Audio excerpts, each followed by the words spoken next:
Hi, this is New York Volleyball with Dr. Lapata, who's a great chiropractor and also balances volleyball. So, how do you balance volleyball and chiropractic? Hey Joel, thanks for having me on the channel. I'm a huge fan of your stuff. In terms of chiropractic and volleyball, I've always been a passionate volleyball player. I play very recreationally these days. I guess you would call it like a weekend warrior volleyball player. Balancing out with my full-time job as a chiropractor has relatively been pretty easy, considering that I love to play volleyball. I like to think that people make time for the things that they're passionate about, and volleyball is just another good example for me in that matter. I had to do a little sacrifices. I think chiropractic, working full time, 5 days a week, all the way till like 7 o'clock, it can take a toll. But then you make the time, you make the sacrifices, and you meet in the middle so you can enjoy the things you do for sure. Okay, so that sounds really good. I know that even during the week, you sometimes play 7, 8 p.m. and it goes till 11 p.m. and you're up early the next day. Yeah, yeah. How do you do all that? Good point. Just sheer willpower. I do value my sleep, so you do have to calculate ahead of time, plan ahead of time. I usually play volleyball Tuesday nights, Wednesday nights. I know the next morning I won't be able to get up to go work out or something like that. But at least I need a time to get into 6 to 8 hours of sleep that I think is important for me to be functional for work. Okay. So you also said you just started a new league. Oh yeah. How's that going so far? I started a league. For people who know volleyball, it's BB comp level, relatively intermediate, I would say. It's very fun, very co-ed, uh, and it's been good so far. It's been good so far. I had my first game, we won, did pretty good. The people I play with, I've been playing for a while now, so we're pretty familiar with each other. However, there's always more things to learn about the sport for sure. It's always a fun learning curve, and it's just good to have that kind of structure and little competitive edge in the week. So I've been enjoying it a lot. Shout out to the people at Power Zone. You guys make it happen really well. So How do you balance being a chiropractor and volleyball, and how would you go about telling someone else how to do it so they can do it in a practical way?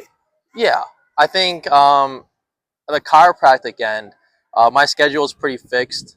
Understanding what hours I'm committed to works well, and then what do you call it? And you just build around that. So a lot of my volleyball takes place later in the day, or it'll be on the weekend.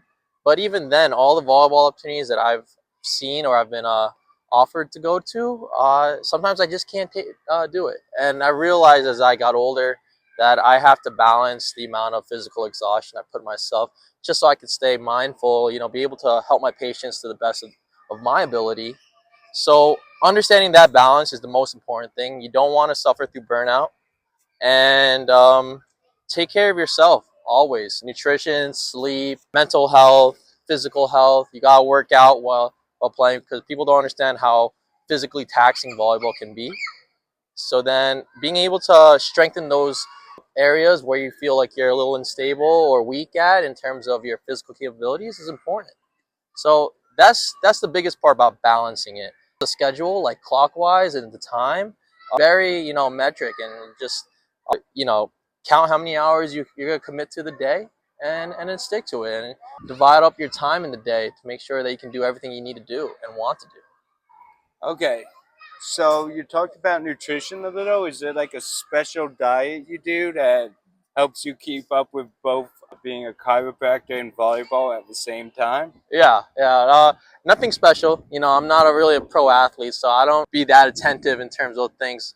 The most important thing for me is to be able to just stay mentally locked in when I'm at work, be able to have enough energy to enjoy and play the sport I need. So you need some good carbs, you need some sugar for the mental strength, and then you just need to have the protein for the muscular aspect of things. You want to stay strong, you want to be able to completely still do all the things. Athleticism is an important part, and just having a balanced diet is the biggest thing. I think a lot of people will try to get crazy with things, but especially if you're just a recreational player, just eat things in moderation. As long as you're not overdoing it, you'll be all right. Okay, awesome. Well, thank you for doing this interview with me Oh, today. thanks, Joel. I Dr. appreciate you having Lepata. me, man. So this is Dr. Lepata. He's a chiropractor at the Visco Spine Sports and Joint Center. They're just changing their name recently. But he's a great chiropractor, and you should Thanks, all Joel. go to him. And thank you for tuning in today. All right, thanks.